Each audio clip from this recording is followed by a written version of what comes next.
بسم الله الرحمن الرحيم. يا أيها المدثر قم فأنذر وربك فكبر وثيابك فطهر والرجز فاهجر ولا تمنن تستكثر ولربك فاصبر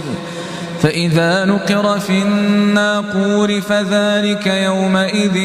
يوم عسير على الكافرين غير يسير.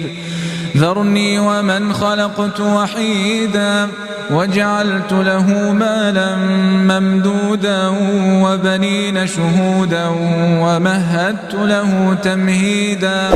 ثم يطمع أن أزيد كلا إنه كان لآياتنا عنيدا سأرهقه صعودا إنه فكر وقدر فقتل كيف قدر ثم قتل كيف قدر ثم نظر ثم عبس وبسر ثم أدبر واستكبر فقال إن هذا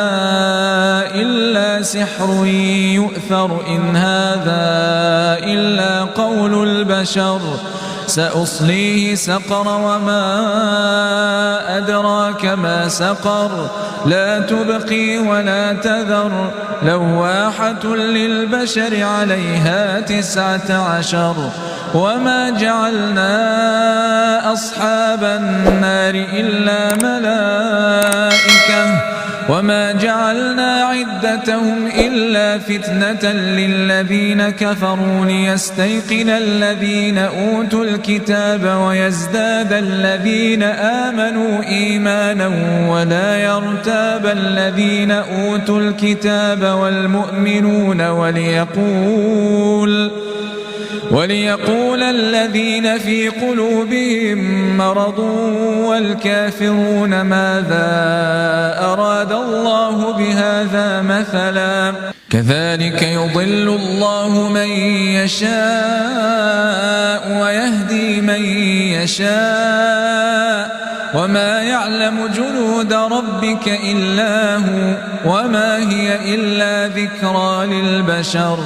كلا والقمر والليل إذ أدبر والصبح إذا أسفر إنها لإحدى الكبر نذيرا للبشر من شاء منكم أن يتقدم أو يتأخر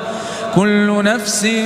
بما كسبت رهينة إلا أصحاب اليمين في جنات يتساءلون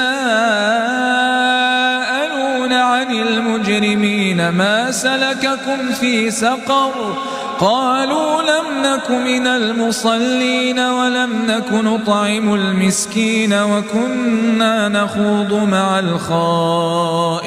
وكنا نكذب بيوم الدين حتى